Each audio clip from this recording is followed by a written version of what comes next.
귀한 찬양 감사드립니다. 네, 여러분, 제가 가장 많이 떨릴 것 같습니다. 네. 솔직히 청년부 예배보다 지금 예배 설교가 이따 들으시면 알겠지만 많이 떨리는 순간입니다. 전혀 그렇게 안 보이실 수 있겠지만 그렇습니다.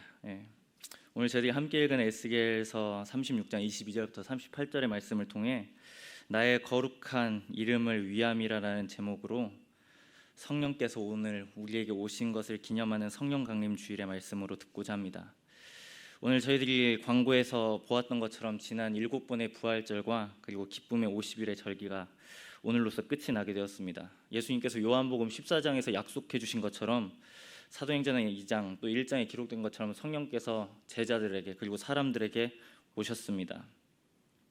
그런데 이 약속은 우리가 아는 것처럼 예수님께서 급하게 좀 급조해 내시거나 고안해 내신 것이 아니라 이미 예수님께서 오시기 이전에 많은 사람들의 입술을 통해서 약속되어진 현장임을 우리가 알 수 있습니다. 그리고 오늘 유의미하게도 그러한 약속은 당시 회중들이 가장 어려웠던 시대를 살고 있던 바로 포로기의 시대 가운데 그 약속들이 이루어졌다는 것을 저희들은 좀 주목해 볼 필요가 있습니다. 즉 선지자들이 활동했던 시대에 성령이 오신다는 약속을 예언자들은 주고 있다라는 것입니다.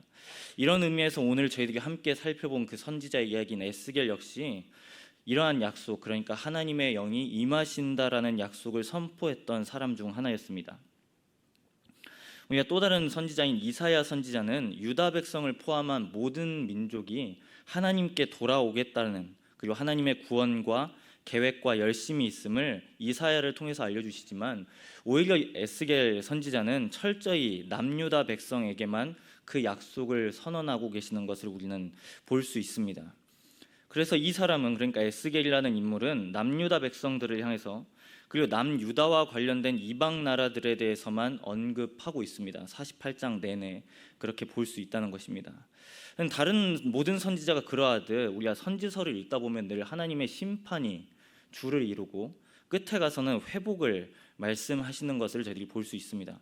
역시 에스겔서도 마찬가지입니다. 그리고 그 이유 역시 우리는 선지서를 읽다 보면 많은 이유를 갖다 붙이고 여러 나라의 상황들을 기록해서 약간 파악하기 어렵다고 할지라도 아주 분명한 것은 이 사람들이 하나님의 백성의 모습을 그려내고 있지 않기 때문에 그 심판이 임한다는 사실을 우리는 많은 예언서를 통해서 알 수 있습니다. 그리고 하나님의 심판은 반드시 심판으로 끝나는 것이 아니라 회복을 염두에 두고 있다는 점을 우리는 기억해야 합니다. 그래서 오늘 우리가 읽지 않았지만 이 에스겔서의 결론인 그러니까 40장부터 48장에 이르기까지 아주 긴 호흡으로 회복의 그림을 제시하고 있습니다. 이러한 회복의 주체로 오늘 에스겔은 저희들이 살펴본 것처럼 성령에 대해서 분명하게 언급한 선지자입니다.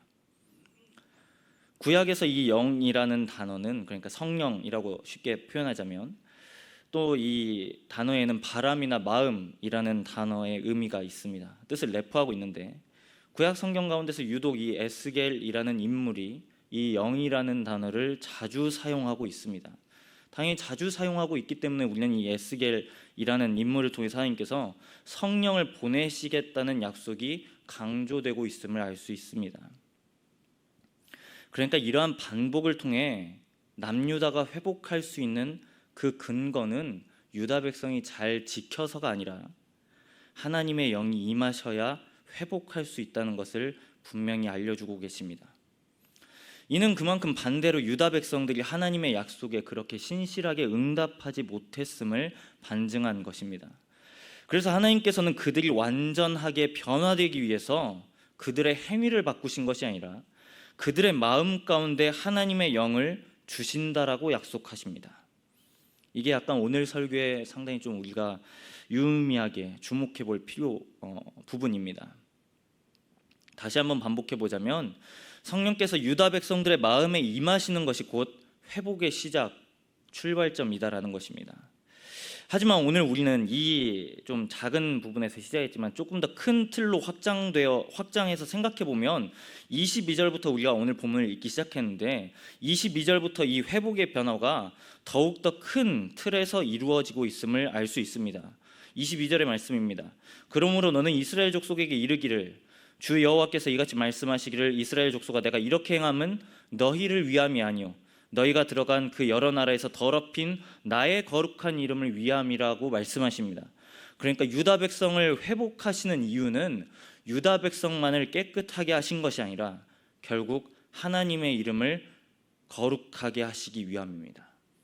이는 좀 우리의 언어로 좀 더 생각해 본다면 하나님의 명예 또는 하나님의 이름에 담긴 그러한 영향력, 그러한 실추된 자신의 이름이 걸려있는 문제임을 알 수 있습니다. 읽지 않은 본문이지만 20절에도 동일한 내용이 기록되어져 있습니다. 20절입니다. 그들이 이른바 그 여러 나라에서 내 거룩한 이름이 그들로 말미암아 더러워졌나니. 여기서 그들은 이스라엘 백성입니다. 곧 사람들이 그들을 가리켜 이르기를 이들은 여호와의 백성이라도 여호와의 땅에서 떠난 자라고 세상 사람들이 지금 남유다 백성들을 향해서 평가하고 있습니다. 남유다 백성들이 도대체 무엇을 했길래 하나님의 명예가 실추됐다고 계속해서 반복하고 계십니다. 우리는 그 단서를 17절부터 18절을 통해서 알 수 있는데 요약하자면 그들이 포로로 끌려간 땅에서도 하나님을 숭배, 그러니까 하나님을 경외하는 삶이 아니라 우상을 숭배함으로써 하나님의 이름이 더럽혀졌다라는 사실입니다. 남유다인들은 분명히 누가 말해도 하나님의 백성이었습니다. 그렇게 따지면 당연히 북이스라엘 백성들도 하나님의 백성입니다. 여튼 분열 왕국으로 나라가 둘로 쪼개졌지만 이 사람들이 하나님의 백성이라는 사실은 여전히 변함이 없었습니다. 왜냐하면 하나님이 약속하셨기 때문입니다.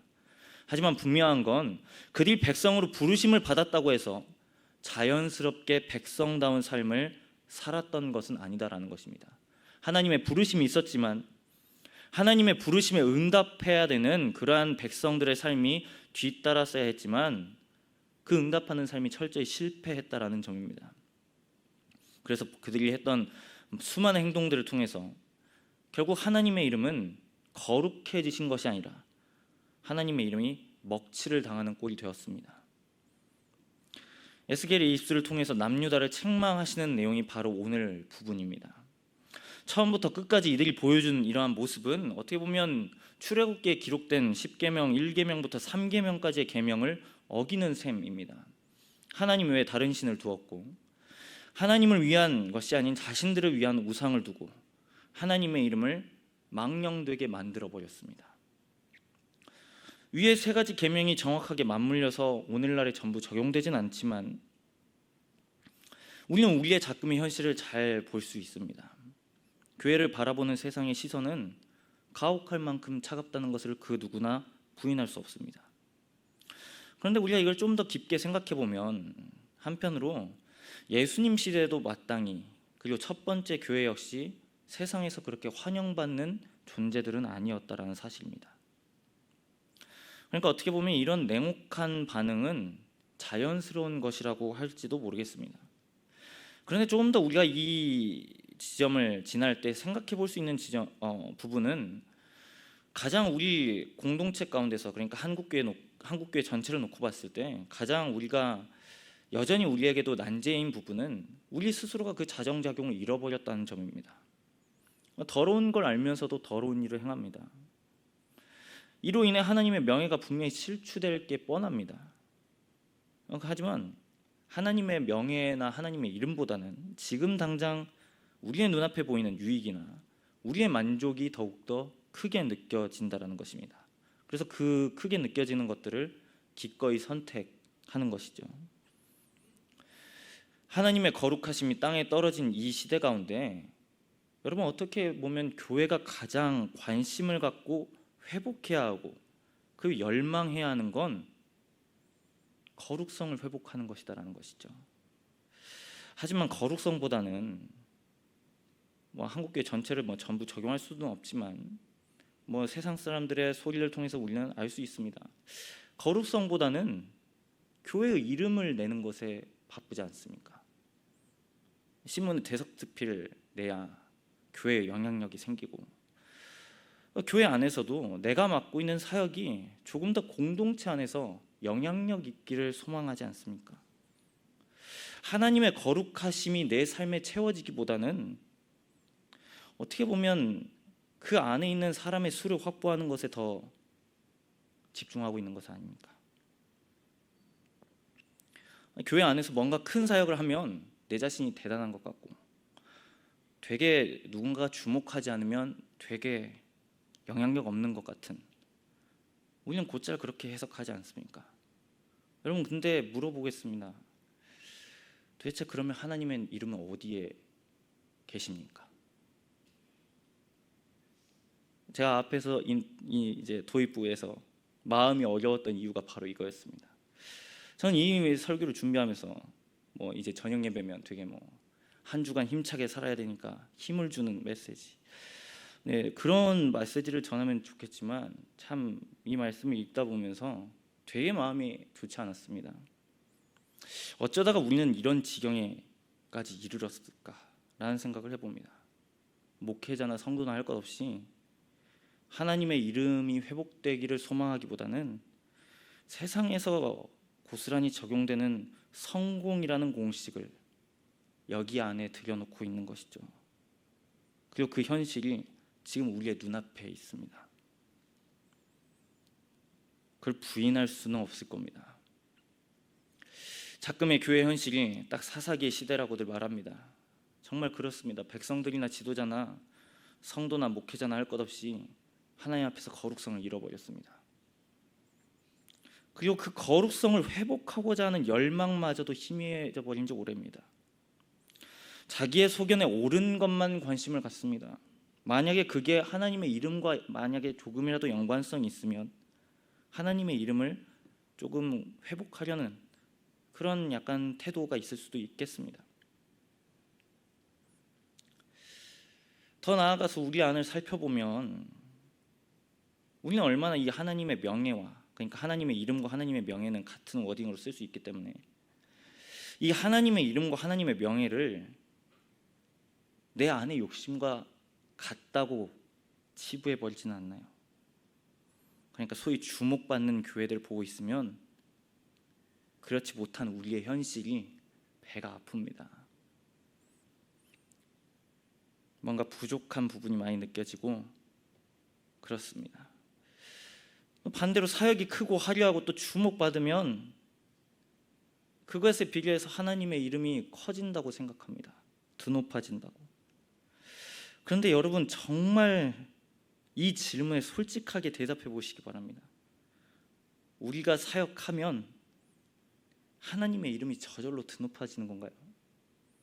우리가 큰 일 감당하면, 그럼 우리가 작은 일 감당하면 하나님의 이름이 땅에 떨어지는 걸까요? 우리는 다시 한 번 더 진지하게 고민해 보아야 됩니다. 하나님의 명예나 하나님의 이름과는 무관한 것들을 갖다 붙여놓고서는 우리는 쉽게 회복이라고 적용해 버립니다. 그걸 부흥이라고 해석합니다. 여러분, 우리는 다시금 성령께서 우리를 향해서 어떤 것보다 예리하게 말씀하시는 그 음성을 들어야 합니다. 왜냐하면 회복을 누구나 꿈꾸지만 심판을 받기를 원하지는 않거든요. 잘못된 부분을 도려내기를 원하지는 않습니다. 지금이 좋기 때문에 적당히 지금을 잘 유지한 채 적당히 변화되기를 원합니다.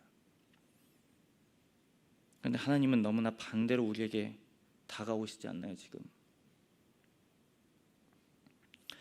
우리는 구약 성경을 읽으면서 그리고 신약의 많은 이야기들, 또 예수님께서 말씀하신 이야기들을 통해서 하나님과 하나님 백성의 관계를 결혼의 관계로 비유하시는 것을 우리는 읽어냅니다. 결혼이 갖는 의미를 우리가 다양하게 적용할 수 있겠습니다만, 관계의 유지라는 측면에서 이 결혼이라는 점을 생각해 볼 때요, 가장 중요한 것은 양쪽 배우자를 향한 신실함일 겁니다. 그러니까 즉 서로에게 믿음을 주는 거죠. 서로가 서로에게 신뢰를 확인시켜 주는 겁니다. 그러면 그 서로에게 신뢰를 확인시켜 주기 위해서 하는 방법은 무엇일까요? 당연히 상대방의 마음을 시원하게 하는 걸 겁니다. 상대방의 뜻을 헤아리는 거겠죠. 하지만 한쪽이 전과 다르게 불성실하다고 가정했을 때 우리는 그 관계를 건강한 관계가 아니라 금이 가고 있다라고 표현할 겁니다. 하나님은 늘 자신의 백성들에게 신실하셨습니다. 언제든지 하나님은 약속을 하시면 단 한 번도 그 약속을 취소하시거나 철회하지 않으셨습니다. 그런 경우를 예외하는 경우가 아주 몇 번 드물지만 큰 틀에서 보면 그렇습니다.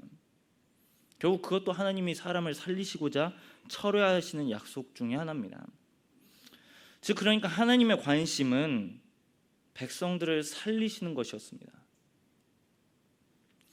그런데 반대로 이스라엘 백성들 쪽에서는 어떻습니까, 여러분? 백성들은 이 관계를 철저하게 자신들이 유리한 대로 바꾸어 버렸습니다.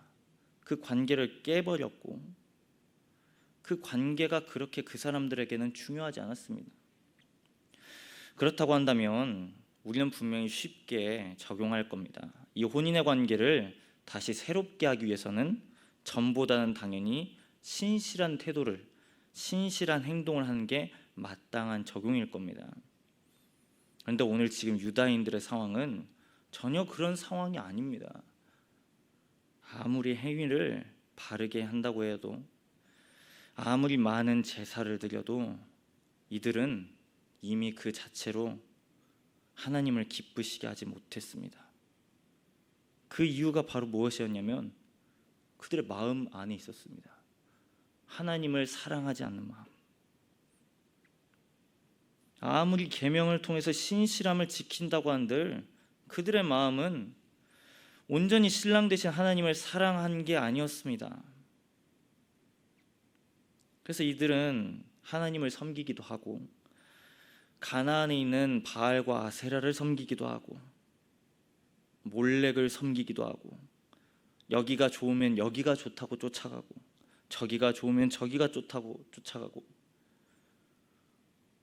생명을 구할 수 있는 유일한 대상인 생명을 주시는 하나님이 아니라 자신들이 지금 원하는 그 앞에 가서 하나님이라고 경배하였습니다. 이게 바로 영적으로 음란한 상태인 거죠. 계속해서 논지를 전개해 보면 아마 우리 역시 이런 위기의식 가운데 스스로 있다고 진단되었다고 한다면 우리는 아마 이렇게 적용할 겁니다. 이제 나의 신앙 가운데 위기가 있으니까 잘 믿어야겠다, 잘 살아야겠다, 그러면서 마음을 다잡는 노력들을 이제 할 겁니다. 즉 하나님 앞에서 우리의 마음을 비추는 작업을 하기 시작할 겁니다. 소원했던 관계들을 하나씩 점검해 볼 거고요.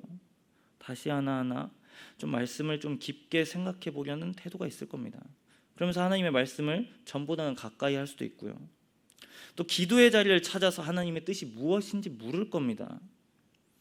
여러분, 이런 저는 지금 신앙의 습관이 무의미하다는 게 아닙니다. 그런데 이런 신앙의 유익한 습관마저도 우리는 얼마든지 그릇된 방향성으로 나아갈 수 있다는 겁니다. 엇나가려는 가능성들. 그리고 우리는 아마 이것들을 하면 우리는 쉽게 적용하지 않습니까? 이제 나는 제대로 믿고 있다. 나는 제대로 하나님을 사랑하고 있다. 네, 여러분 한 번 더 생각해 보시기 바랍니다. 그런 결심과 의지가 1년 내내 지속이 되던가요? 아니 일주일 가시나요? 3일 가시나요? 결국 이는 우리의 행위의 문제가 아니라 우리의 마음의 문제임을 보게 됩니다. 여러분, 우리의 내면이 완전히 거듭나지 않고서는 하나님을 기쁘시게 하는 것도, 이웃을 사랑하는 것도, 말씀을 따라 순종하는 삶도 얼마든지 우리는 우리 자신을 믿음 좋다라는 도구로 남 앞에 그리고 나 스스로를 해석한다라는 겁니다. 여러분, 우리는 여기서 예리한 구별이 필요합니다. 예수님께서는 이걸 경고하셨습니다. 이 얼마나 신앙적으로 도전적이고 거룩하고 굉장히 믿음 있어 보이는 습관 아닌가요?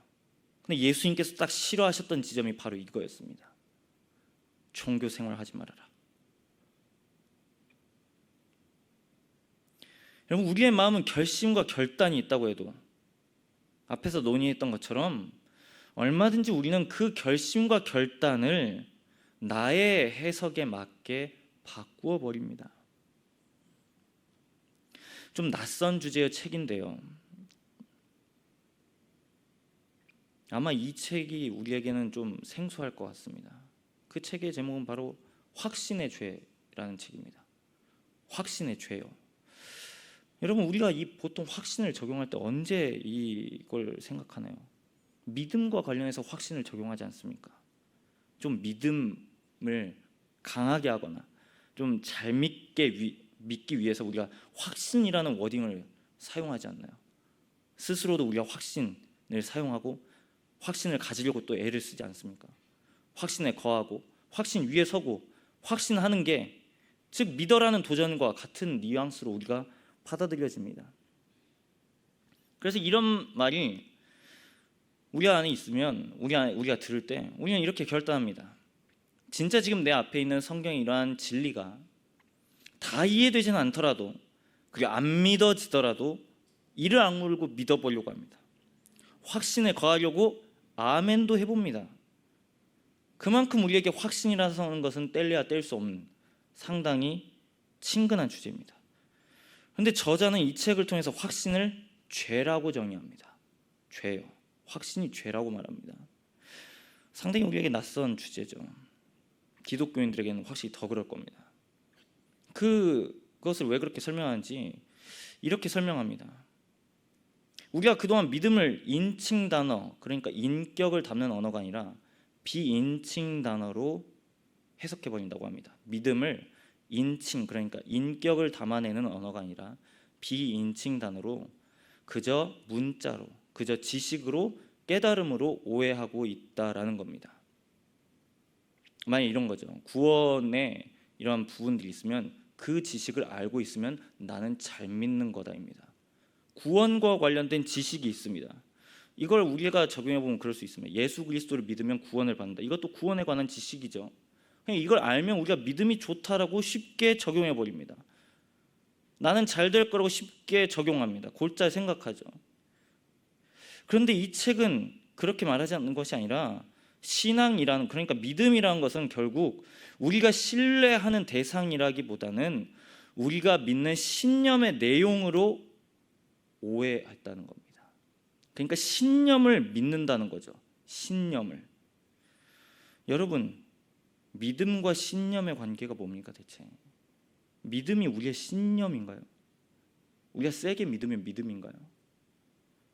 우리가 정말 강한 확신을 갖고 있으면 믿음인가요, 그거? 여러분, 감정이 막 갑자기 뜨거워지고 기도하면서 갑자기 나의 마음이 불붙는 것 같을 때 우리는 그걸 전부를 믿음이라고 말할 수 있나요? 예수님의 설명을 보시기 바랍니다. 예수님은 단 한 번도 믿음을 그렇게 설명하지 않으셨고, 믿음은 곧 하나님이 누구이신지를 말한다고 설명하십니다. 진리를 알지니 진리가 너희를 자유롭게 한다는 말씀도 그런 맥락입니다. 우리 확신의 근거는 대체 어디에 있습니까? 대체 오늘 본문은 우리에게 아주 중요한 그 통찰을 제시합니다. 26절부터 28절의 말씀입니다. 아주 잘 아는 말씀이죠.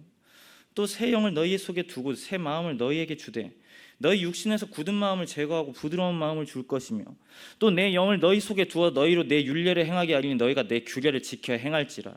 내가 너희 조상들에게 준 땅에서 너희가 거주하면서 내 백성이 되고 나는 너희 하나님이 된다고 말씀하십니다. 여러분, 지금 유다인들이 무엇을 실패한 것입니까? 지금 유다인들이 우상 숭배에서 실패한 것입니까? 뭐 겉으로 보면 그렇다고 말할 수도 있겠습니다. 하지만 이러한 메스겔의 전체적인 맥락에서 봤을 때 이 사람들이 실패했던 지점은 곧 마음의 문제였습니다. 마음의 문제요. 그런데 그 마음의 문제를 스스로 해결할 수 없다는 것이 바로 우리의 비참함이다라는 겁니다. 우리가 확신 가운데 스스로 세게 거하면 그게 믿음이라고 생각하는 우리의 연약함, 우리도 역시 동일하다라는 거죠. 유다인들이라고 안 그랬겠습니까? 이 사람들은 선택을 받은 사람들인데요. 이 사람들은 율법을 아는 사람들입니다. 솔직히 말해서 우리보다 훨씬 더 자신들이 믿음 있다라고 생각할 수 있는 수많은 근거들이 그 사람들을 규정했습니다. 그런데 지금 하나님은 이 사람들에게 뭐라고 말씀하십니까? 행위를 바꿔내는 것이 아니라 새 영을 외부로부터 너희 속에 주시고 새 마음을 창조하신다고 말씀하십니다. 그리고 너희 육신에서 그 돌 같은 마음을 없앤다고 말씀하십니다. 그리고 새로운 마음을 주신다고 말씀하십니다. 고린도후서 5장 17절도 그런 맥락입니다. 이전 것은 지나갔으니 보라, 새 것이 되었도다. 새 것이 될 수 있는 이유가 무엇인가요, 여러분? 우리가 사역을 해서요? 정말 그렇게 생각하시나요? 우리가 새 것이 될 수 있는 유일한 근거가 어디에 있나요? 성령이 오시니까 가능한 거죠. 성령이 오셨으니까 가능한 겁니다. 성령이 오시지 않고서는 그런 논리 자체가 성립이 되지 않습니다. 왜냐하면 우리의 마음은 너무나 부패했기 때문에 여전히 우리의 마음과 결심과 의지는 하나님을 따른다고 말하지만 우리는 계속해서 그 안에서 계산하지 않습니까?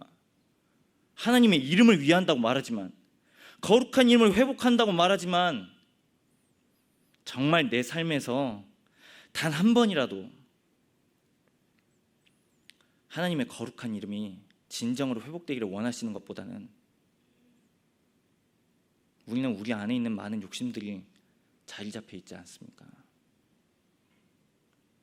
결국 우리는 우리 스스로가 그 일을 행할 수 없습니다. 외부적인 개입이 없었고서는 하나님의 자녀라고 불릴 수도 없고 하나님의 백성도 될 수 없습니다. 그러니까 이 성령 강림주의란 어떻게 보면 비기독교인들이 아니라 그리스도인들에게 너무나 중요한 절기입니다. 그리스도인들에게요. 제가 왜 이러한 설명을 드리냐면, 성탄을 우리가 예를 들어 보실 때 성탄은 세상에서도 기념합니다. 크리스마스를 기뻐하고 즐거워합니다. 하지만 성령의 오심은, 그러니까 성령이 그리스도인들에게 내주하는 사실은 그 사람들만 알고 기뻐할 수 있는 겁니다. 비기독교인들은 그걸 기뻐하지 않습니다. 기뻐할 이유 자체도 없고요. 그러니까 이런 의미에서 본다면 오늘 이 성령 강림 주일은 진정한 기독교의 절기라고 설명할 수 있는 거죠. 이건 저의 말이 아니고 성령에 대해서 아주 깊은 연구를 하시는 박영동 교수님의 설명입니다. 아주 우리에게 유의미한 통찰을 제공해 주지 않습니까? 여러분, 성령이 오셨기 때문에 사도행전이 쓰인 게 아닙니까? 우리가 지금 매주마다 사도행전의 말씀을 읽고 있지만 성령이 오시지 않으면 제자들은 그들의 삶을 도전하지 않았을 겁니다. 순교하는 걸 기뻐하지도 않았을 거고요. 그러니까 그 예수님께서 사도행전 1장 8절에 말씀하신 것처럼 성령이 임하셨기 때문에 28장은 그들이 땅끝이라고 이해했던 로마 가운데 가서도 담대하게 복음을 전하고 끝나지 않습니까? 성령이 오셨기 때문에. 그럼 우리의 적용은 무엇이어야 될까요? 우리의 적용은 바로 오신 성령을 환영하는 겁니다. 오신 성령을 기억하는 거고. 이게 참 되게 신앙에서의 역설입니다. 우리는 되게 하는 것으로 우리의 신앙을 해석하고 결정 지으려고 합니다. 근데 그건 부차적인 문제고 이후의 문제입니다. 먼저 우리가 기억되어져야 되고, 우리의 신앙의 근거는 하면서부터 시작된 게 아니라 오셔서 시작한 거죠. 예수님이 오셔서 시작한 거죠. 성령님이 오셔서 시작한 겁니다. 그 약속이 있지 않고서는 우리는 삼위 하나님을 예배할 수도 없습니다. 우리가 다음 주에 삼위일체 주일로 지키지만 삼위 하나님의 개념 역시 성령 하나님이 오시지 않고서는 성립이 불가한 개념입니다. 여러분, 우리는 우리의 욕망을 걷어내는 방법을 모릅니다. 걷어냈다고 해도 불완전합니다. 우리가 결단했다고 해도 그것은 불완전하고요. 우리가 의지를 가지고 우리가 결심했다고 해도 우리는 또 넘어집니다. 왜냐하면 우리의 결단과 의지는 우리의 믿음을 보장하는 게 아니기 때문입니다. 우리의 믿음을 보장하는 근거는 우리의 결단과 의지가 아니라 십자가에 달리신 그리스도께서 행하신 일이어야 되는 것이고, 그리고 그분의 사역을 여전히 우리의 마음 가운데 약속으로 주시는 성령님의 임재가 우리의 믿음의 출발점이어야 한다는 것입니다. 오늘 성령 강림 주일은 바로 그런 의미에서 우리에게 너무나 중요한 절기입니다. 성령님과 동행하는 삶이요, 여전히 우리는 진행되어야 하고 마땅히 우리는 성령님을 환영해야 됩니다. 그렇게 살 때 우리에게 변화될 수 있는, 그리고 변화되어지는 우리의 모습은 갈라디아서 5장 22절부터 23절 말씀처럼 그 성령의 9가지의 열매가 우리 가운데 맺히기 시작하는 겁니다. 사랑하고, 기뻐하고, 오래 참고, 화평하고, 그 9가지의 열매가 우리 가운데 맺히는 것이죠. 결국 우리에게는, 우리의 믿음은 결국 결실을, 그러니까 생명의 결실을 맺음으로써 인도함을 받는 것입니다. 사랑하는 성도 여러분, 오늘 우리에게 성령 강림 주일은 단순히 그냥 이날 오셨으니까 성령님 오십시오, 성령님 우리를 환영합니다, 기뻐합니다 라는 의미보다는 조금 더 우리의 내면 안에서 정말 우리 가운데 성령이 왜 필요하신가에 대해서 우리는 충분히 심사숙고해 봐야 하고 조명해야 한다는 것입니다. 오늘 구약성경 에스겔서는 이미 그 약속을 예수님이 오시기도 전에 예언으로 주고 있다는 것입니다.